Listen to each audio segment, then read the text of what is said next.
Ladies and gentlemen, gentlemen and ladies and gents, got an update for yous. Ladies and gentlemen, we have just updated the redressright.me. This document right here shows you basic laws allowing you to get some act right with agencies, governments, officers, fiduciaries, trustees. This shows you in a nutshell, all of the things you get to do to get their attention. What laws are still in place that allows you to get some act right? Okay? That is at the redress right. You'll go to FDRF. Now, hold on now. We got some more. This is the Bill of Exchange, and this is the EeoN Editorial Explainational Journal. Guess what this does? This shows you how to convert them assets, those credits and everything. This shows you, look, accrual method, income recognition. Wait a minute. You mean you can use the accrual method for income recognition? Say that ain't so.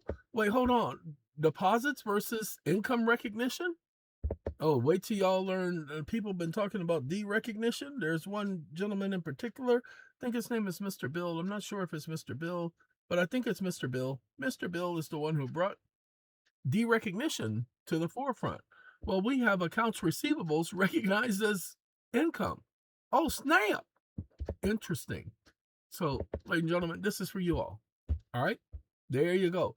Now, one more. We got one more. Let me see which one is yours. I don't think it's this one. I think it could be this one. Legal framework of asset conversion goes right in hand with the last one that we were just talking about. And all you do is scroll. By the way, you click down here and there you go. So, tons of information for you all. This was created some time ago. I just decided to put it online for y'all, for y'all's. And ladies and gentlemen, finally, the remonstrance and campaign going on here, all you have to do is sign up for it. Again, as I said before, by signing up for it, your interest only in your property. What property is that?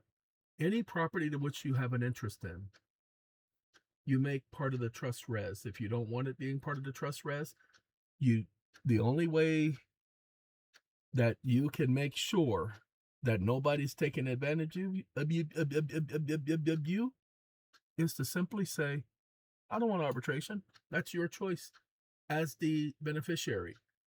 The arbitrator is the EeoN Foundation. It will never initiate arbitration without your consent. Now, there will be a class arbitration. You will receive notification of it.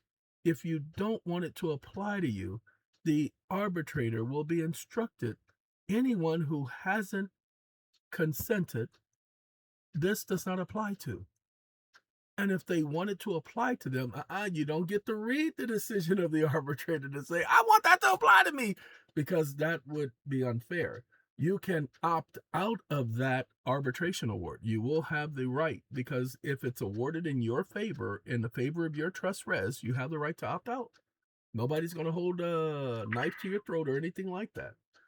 We had to figure out a way in order to bring you all into the agreement. So by signing a petition, and this is a petition, ladies and gentlemen, if look up remonstrance and look up memorials, Congressional memorial petitions,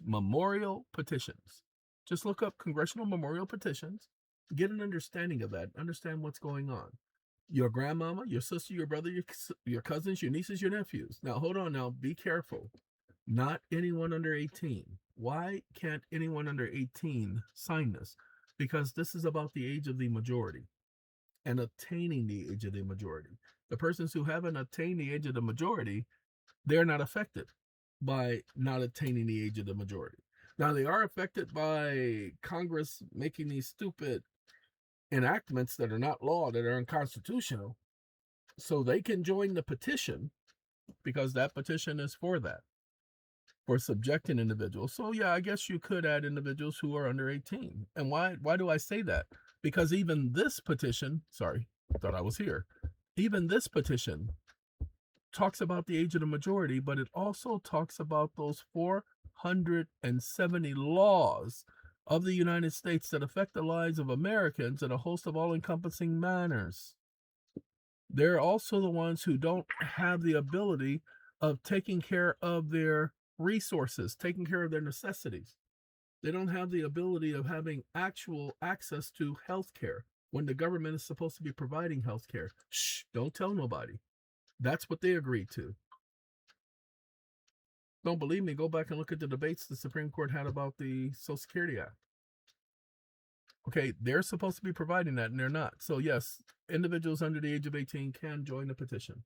They don't have to be quote unquote adults. And anybody who claims that the Constitution doesn't apply to individuals who are under 18, that they don't have constitutionally secured rights, is a lie.